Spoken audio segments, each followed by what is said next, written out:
Salut à tous. Petite vidéo, grand ciel bleu en Bretagne, n'est-ce pas? Normalement ça devrait durer toute la journée. Compliqué ce matin, les biquettes ça va. Alors petit bout je l'ai grondé l'autre jour parce que il mangeait la bouffe des cochons et depuis il a un peu peur de moi. Il est fâché. Donc je lui mets pas de collier lui. Il reste à côté des filles. Les filles sont attachées et puis lui reste à côté. Eleanor qui a un gros bidon, hein, toujours pas de petit. Elle ne saurait tarder, je pense. Et ici, elle prend du poids, Bubule.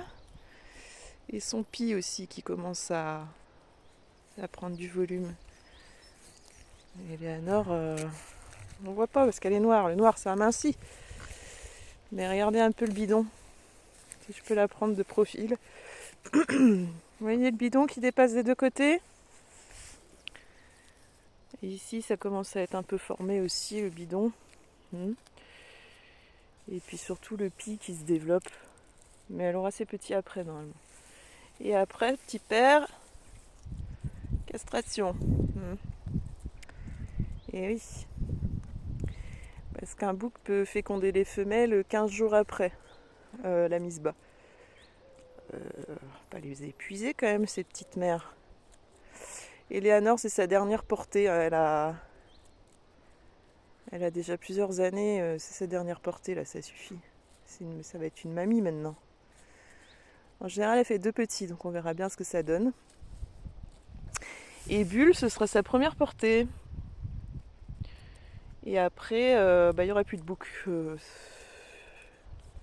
Il y aura toujours un bouc, mais il n'y aura plus de coucougnette ce bouc. Voilà, ici compliqué ce matin avec les cochons parce que Valentin est venu tout de suite se promener dans le champ volontiers. Oui, c'est de toi que je parle, oui.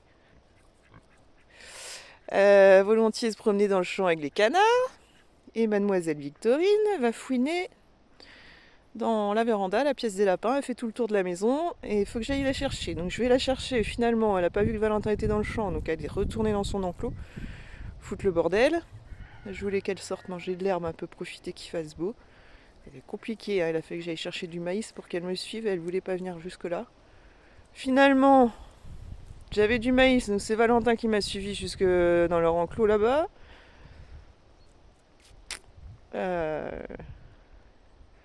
Il voulait plus revenir par ici.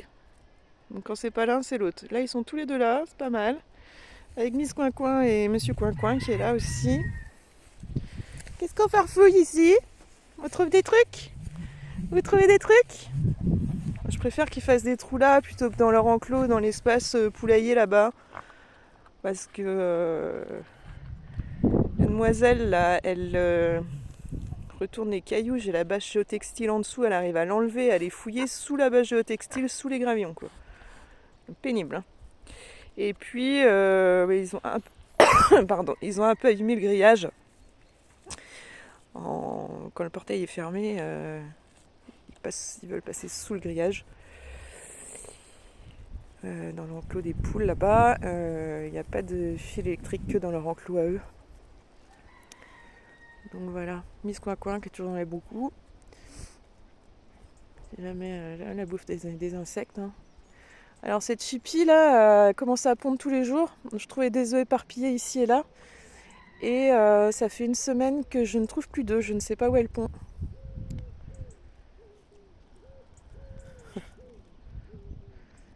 Ouais, c'est sacré motoculteur là, hein. On va retourner. Là c'est la partie du terrain qui est plus humide quand il y a des pluies. Mais là ça fait que plusieurs jours qu'il n'a pas plu. Ou juste des averses type giboulée de mars. Donc voilà. Rendez-vous cet après-midi chez le veto avec Chester. Chester, c'est un chat, c'est celle qui est là. Alors elle n'est pas à l'agonie, hein, mais c'est une chatte qui a 14 ans. Et je la trouve amaigrie déjà. Pourtant elle a de l'appétit. Là, ça fait une semaine que... L'année dernière, elle a fait une infection urinaire. Je me restais des antibiotiques. Ça fait une semaine que je l'ai mise sous antibiotiques. Elle mange, elle boit. Elle est contente d'aller dehors. Elle ronronne. Mais sur le plan respi, elle est pas confortable, quoi. Elle Elle a une respiration un peu sifflante. Bon. Après, elle a un comportement de chat assez ordinaire. Qu'est-ce qu'il y a, ma nounou? Miaou! Elle est pas confortable. Quand elle se couche, elle a du mal, elle siffle, elle sait pas trop comment se mettre. Je pense qu'au niveau respi, bon, elle est pas à l'agonie, loin de là. Hein. Alors la belle? J'appréhende évidemment le verdict du veto, hein, mais avec ce qui s'est passé pour Wilfried, qui allait plutôt bien, à part des vomissements, il mangeait, les vomissements et fatigué. Il mangeait, au niveau du transit ça allait, tout allait bien, et puis finalement, en moins de 24 heures, la veto... ouais. J'ai plus confiance en ma veto cochon. Là, c'est pas la même qui prend en charge les chats. C'est celle d'une autre commune. Parce qu'elle les suit depuis plus longtemps et que j'ai pas changé de veto. Les maigrichonnes. Hein.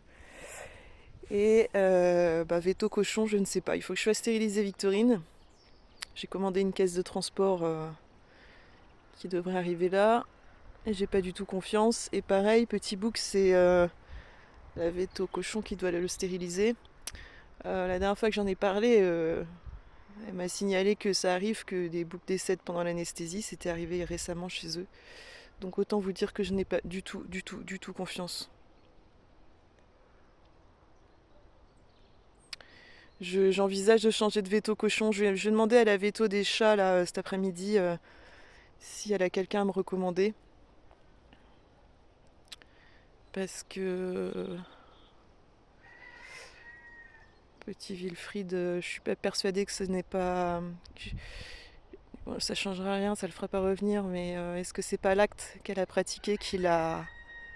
Parce qu'elle me dit hémorragie massive de l'estomac quand elle l'a aspiré. Sauf que quand il y a des hémorragies, quand il y a des ulcères, il y a du méléna, ça saigne. Le méléna, c'est du sang digéré dans les selles. Sauf que Wilfried, il n'en a jamais eu. Je changeais litière, donc je sais. Donc pour moi, il n'avait pas forcément d'ulcère.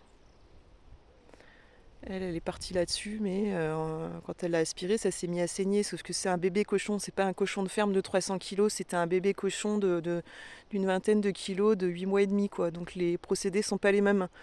Surtout que la veille, elle me parlait d'aspirer dans l'estomac comme on fait aux chevaux. Ouais, enfin, c'est pas le même gabarit, donc je peux pas l'accuser de quoi que ce soit. Il était pas bien, il avait mal au ventre a priori, il était fatigué. Moi, je l'ai amené parce qu'il avait mâchouillé de la jonquille pour un traitement de l'estomac. Je ne l'ai pas amené pour qu'il soit aspiré et fasse une hémorragie massive pendant l'inspiration. Donc, j'ai plus confiance en la veto. Je saurai jamais la vérité et ça sert à rien de tourner ça dans tous les sens, mais il n'empêche que j'ai perdu confiance, surtout que elle avait stérilisé les bébés de Victorine et sur les deux, il y en a un qui est décédé le soir, 1 heure après que je sois sortie chez le veto, il était mort. Elle n'a pas surveillé correctement le réveil. Et ça, elle a beau me dire oui, mais ceci, cela, ils sont consanguins. Oui, Valentin et Victorine sont frères et sœurs. Effectivement, c'est des bébés qui étaient fragiles. Il n'empêche que après une anesthésie, on surveille un peu le réveil, ce qui n'a pas été fait. Hein. En moins d'1 heure, j'étais rentrée chez moi avec les 2 petits stérilisés, quoi. Donc voilà, il faut que je change de veto cochon chèvre. Et je vais voir ça cet après-midi avec la veto des chats, si elle a quelqu'un à me conseiller dans le coin. Ça fait plaisir en tout cas, ce grand soleil. Et cet après-midi, tu restes là, ma nounou? Tu viens? Ouais. Cet après-midi, j'ai quelqu'un qui vient en fin de journée, là, donc j'ai la veto à 14h. J'ai ravitaillement de l'aliment cochon et j'aimerais bien trouver un complément alimentaire chèvre. D'habitude je leur donne pas, mais elles vont mettre bas là et je préfère les renforcer un petit peu avec des compléments alimentaires spécial chèvre. Évidemment, petit bouc va en manger aussi, il est très gourmand. Et donc cet après-midi, j'ai aussi quelqu'un qui vient chercher un décoque. Donc c'est très bien. Parce que ben voilà, qui gueule encore assez des coqs, c'est normal. Mais ils abîment beaucoup mes poules. Et puis bah faut les nourrir. Petite Zoé. Petite Zoé avait une tique sur la tête qui avait tellement grossi et tout ça. Elle avait un œil, je crois qu'elle avait perdu son œil il y a 15 jours de ça. Donc je l'ai enlevé le tic, nettoyé au sérum Phi son œil et tout ça et surveillé. En fait c'est revenu bien. Le tic avait fait gonfler toute la paupière en fait. Alors je sais pas pourquoi, il y a elle et sa fille qui d'habitude est pas loin mais là je sais pas où elle est. Et il n'y a que elle qui chope des tiques. Alors pourquoi elle et pas une autre, je ne sais pas. Prenez le coq. Ben oui, j'ai fermé pour pas que les cochons aient bouffé le grain des poules. Et alors enclos qui est fermé. On vient pas du tout. Poule grise là, elle est toute abîmée sur le dos. Ah bah voilà la fille de Zoé qui est là. Donc elle chope jamais de tiques et sa mère qui est toute blanche. Alors est-ce que c'est la couleur blanche? Je ne sais pas. Là il y a 2 chats. Il y a Sushi et Petit Mimi. Donc vu que je donne la pâtée à Chester en ce moment pour la remplumer un petit peu, lui redonner des forces, l'engraisser, petite mamie. Et ben Sushi il est au taquet, il vient me manger tous les fonds de gamelle. Donc monsieur il a un gros bide.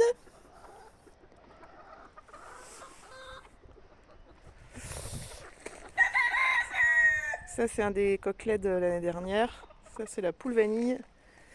Et ça c'est René le coq. Poule grise elle est rapide, hein. Elle était de l'autre côté, elle était sur le puits il y a 2 minutes là. Et donc les coqs à force de grimper dessus lui abîment tout son dos. Petit coquelet. Et la poule noire là aussi. Alors vanille pas du tout. Je sais pas pourquoi. Pourtant les coqs la montent aussi. Et elle c'est pareil, elle a le dos tout abîmé. Ah, c'est les poules frisées, peut-être que les griffes se coincent peut-être plus facilement dans les plumes, je sais pas. Donc là il y a une aigle de soie et l'autre elle couve. Ça fait plusieurs jours qu'elle couve, petite bichette. Oui les filles, j'ai réouvert.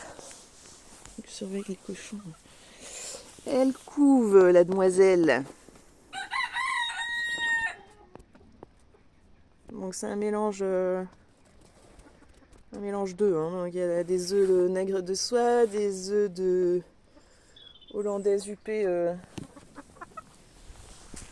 frisée comme cette petite ou bien comme la poule vanille ici.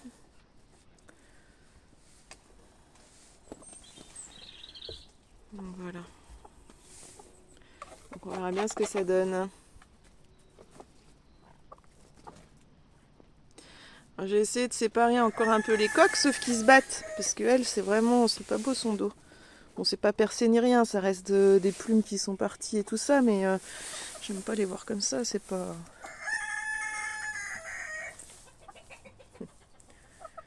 Donc voilà. Les cochons viennent bouffer dans le...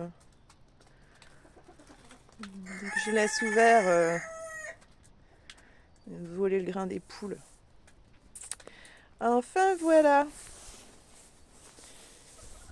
Et l'écaille. Alors mon bassin il est percé, donc il y a de l'eau dans les boudins du haut. Donc ça s'affaisse et j'arrive plus à le gonfler, ça tient pas. C'est casse-pied, je vais devoir juste mettre des cailloux. Oui, faut que je mette des pierres à l'intérieur. J'en ai déjà mis, hein, mais il faut que j'en mette d'autres. Vraiment tout du long pour tenir la paroi.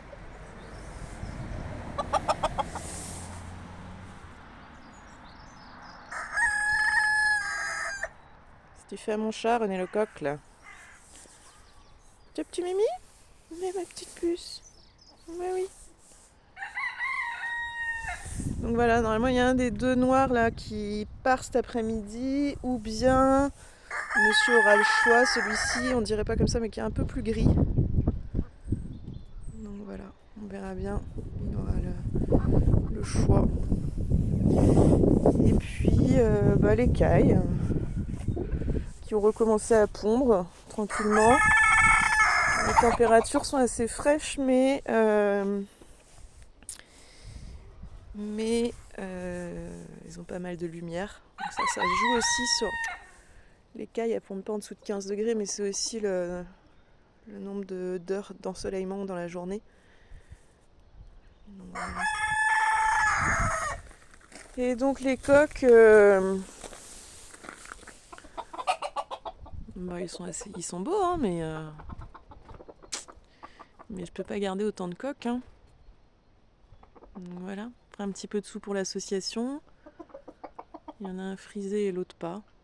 C'est quasiment les mêmes, sauf qu'il y en a un frisé. Donc le monsieur choisira entre ceux-là ou bien le plus gris là-bas. Voilà, voilà. Bon. Allez, à bientôt tout le monde.